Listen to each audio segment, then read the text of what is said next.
آپ دیکھ رہے ہیں مسائل کا حل چینل۔ ثانی رسول اللہ صلی اللہ علیہ وسلم الوتر قبل النوم، فرماتے ہیں کہ پاک پیغمبر صلی اللہ علیہ وسلم نے فرمایا کہ ابو ہریرہ سونے سے پہلے وتر پڑھ لیا کرو۔ اب اس کا دورانیہ کتنا ہے؟ عشاء کی نماز کے بعد سے لے کر صبح صادق ہونے سے پہلے تک آپ وتر پڑھ سکتے ہیں، اور سب سے جو افضل ترین وقت ہے وہ آخری ٹائم ہے، رات کے آخری پہر میں جو وتر پڑھنا ہے وہ اللہ کو بڑا ہی پسند ہے۔ لیکن اللہ کے نبی علیہ السلام نے یہ بھی آسانی کر دی مومنوں کے لیے کہ اگر کوئی بندہ جلدی صبح نہیں اٹھ سکتا، اسے شک ہے، سفر کر کے آیا ہے، یا ویسے ہی اس کی کوئی معاملات ہیں، تو صبح اسے پتہ ہے کہ میں نہیں اٹھ سکوں گا، لیٹ ہو جاؤں گا، تو اس کو چاہیے کہ وہ رات کو وتر پڑھ کے سو جائے۔ اب وتر کتنے پڑھنے ہیں؟ کتنے وتر ہیں؟ وتر کا معنی ہے ایک، واحد، اکیلا۔ اللہ وتر کو پسند کرتا ہے۔ وتر پڑھنے چاہیے، ایک بھی پڑھ سکتے ہیں، 3 بھی پڑھ سکتے ہیں، 5 بھی پڑھ سکتے ہیں، 7 بھی پڑھ سکتے ہیں، 9 بھی پڑھ سکتے ہیں۔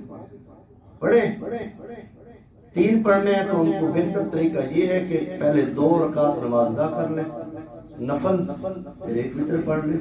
ہیں تینوں وتر اس کے، لیکن اس کو علیحدہ علیحدہ کرنے سے یہ اجر ملے گا کہ آپ کے درود 2 ہو جائیں گے، دعائیں بڑھ جائیں گی، سلامتی کی دعائیں ہو جائیں گی۔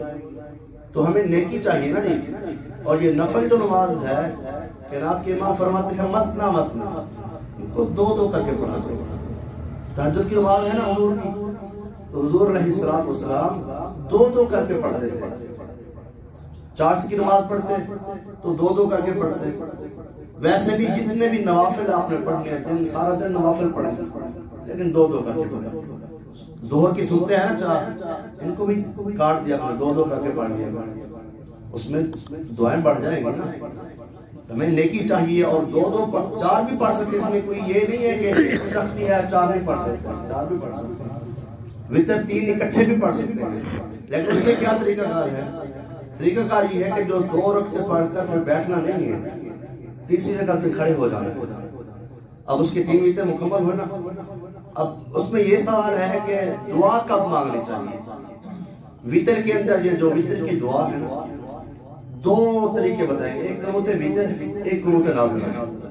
قنوت وتر قبل الرکوع اور قنوت نازلہ بعد الرکوع، صحیح بخاری کی۔ قنوت وتر رکوع سے پہلے اور قنوت نازلہ رکوع کے بعد۔ رکوع سے پہلے ہاتھ باندھ کر، رکوع کے بعد ہاتھ اٹھا کر، دونوں طریقے ثابت ہیں۔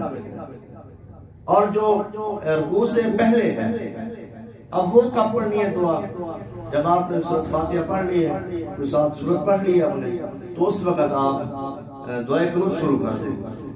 اس کے لیے علیحدہ سے اللہ اکبر کے الفاظ یا ہاتھ اٹھانا یہ کہیں سے ثابت نہیں ہے۔ اگر کوئی بندہ یہ عمل کرتا ہے تو اس کے پاس دلیل ہوگی، لیکن میرے علم میں یہ دلیل نہیں ہے۔ میں نے بڑی آج الحمدللہ میرے پاس ابھی بھی کتاب صحیح البخاری موجود ہے، یہ میں دکھا رہا ہوں۔ آج میں نے اس کا پورا مطالعہ کیا ہے، پورے باب کا تقریباً 15 حدیثیں میں نے صحیح البخاری کی پڑھی ہے وتر کے حوالے سے، تو کسی میں یہ واضح نہیں آیا۔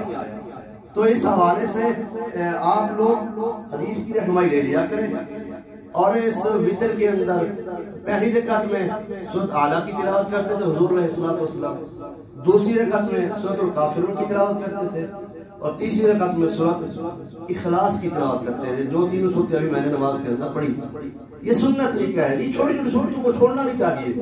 ان ایک سنت پر عمل کرنے سے کتنا اجر ملتا ہے یہ تو قیامت والے دن پتہ چلے گا نا۔ ہمیں ان کو چھوٹی نیکی سمجھ کر چھوڑنا نہیں چاہیے۔ اور اس کے بعد یہ دعا، جب یہ دعا کر لی، اب قنوت نازلہ کیا ہوتا ہے بس اوقات یہ بھی پتہ نہیں ہوتا۔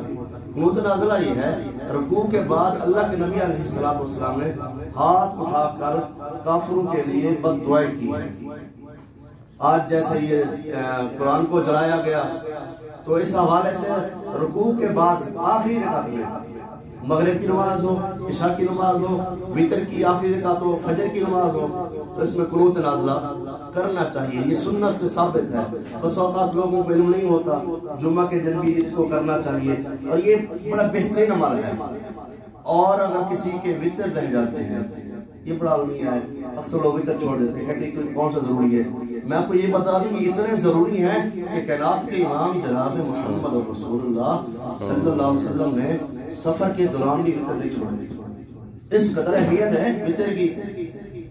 اب اس کو چھوڑنے والا مجرم ہے، یہ چھوڑنے والا مجرم نہیں ہے ایسا عمل، مستحب عمل ہے، فرض نہیں ہے، لیکن اس قدر اجر والا ہے کہ کائنات کے امام سفر کے دوران بھی وتر کو پڑھا کرتے تھے. اگر یہ وتر رہ جائے تو جب یاد آ جائے اس کو وتر کو ادا کر لیا، چھوڑنا نہیں ہے. جتنا زیادہ آپ ادا کریں گے اتنی نیکیاں زیادہ ملے گی. 5 ادا کرنے ہیں، 2 کر کے 4 رکعت ادا کر لیں، پھر آخر میں 1 رکعت ادا کر لیں. آخری رکعت وتر ہونی چاہیے. پوری نماز ملا کر آخری رکعت کیا ہونی چاہیے؟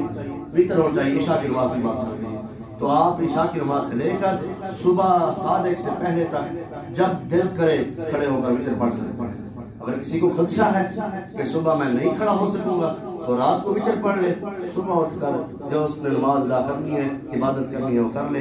اللہ سے دعا ہے اللہ میں صحیح معنی کے اندر قرآن و سنت پر عمل کرنے کی توفیق عطا فرمائے. وآخر دعوانا الحمد للہ رب العالمین.